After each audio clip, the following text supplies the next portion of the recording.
What do you learn from this?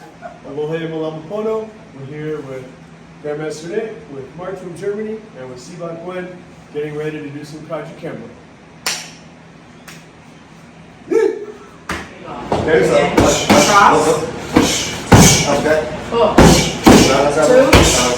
3, 3, 2,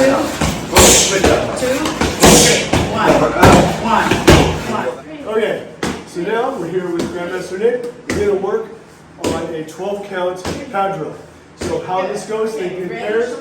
We're going jab, cross, then we're going hook, hook, then we're going upper, upper, then we're going elbow, elbow, and then we're going to switch knee, switch stance, knee, switch stance, round, switch stance, round, and he attacks me, and I'm going to cover and prepare to defend myself. Then we're back to moving around. And if it's not perfect, just remember, you suck. Train hard. We must train harder. One, hook, hook, uppercut, uppercut. All right, elbow, elbow, knee, switch knee, boom. Roundhouse, switch roundhouse. Here. Do your knee. Bring his head down. Yeah, like a switch knee. We're Bust walk, his we're nose. one and switch, right? Boom and switch. 4, 3. Okay. cross. Uppercut.